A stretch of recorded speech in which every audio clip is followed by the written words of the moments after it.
and she pulled out a little portable hemoglobin tester, and my hemoglobin was at 5.7, which is about a third of what it should be. And at that point, she had me rushed over by one of her staff over to the hospital, and I started getting a blood transfusion for the very first time.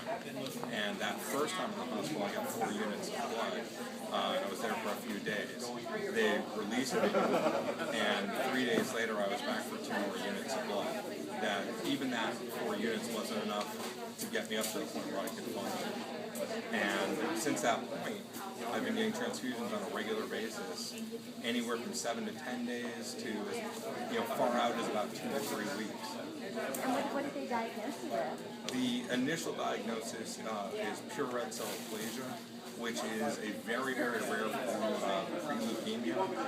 And because anything bone marrow related is going to be related to leukemia, and it's similar to an aplastic anemia, PNH, or MDS in that you're in a transfusion-dependent state.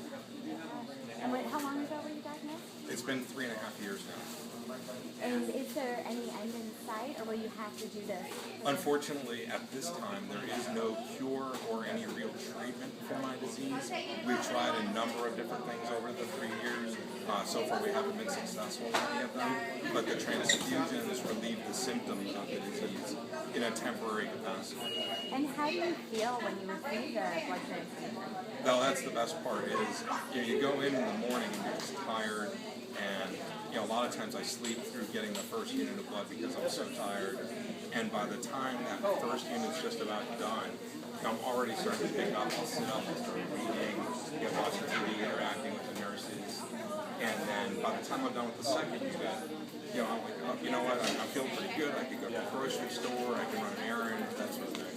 So, it really makes all the difference in the world for blood. What would you like to say to those donors who give the blood that you often receive? The most important thing I'd like to say is thank you very much.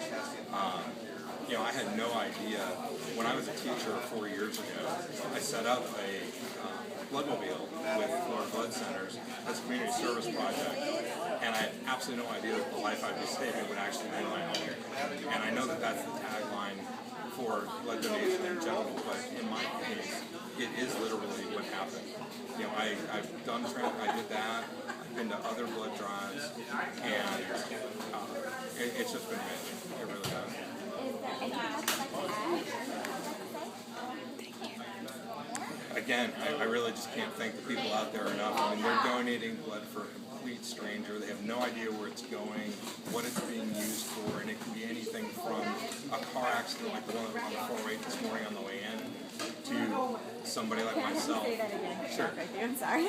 I said, and the people that are donating have no idea where it's going. It could be anywhere from something like this morning, there was a big accident on the 408 on the way here, to someone like myself who's getting transfusions every 2 weeks for the rest of their life.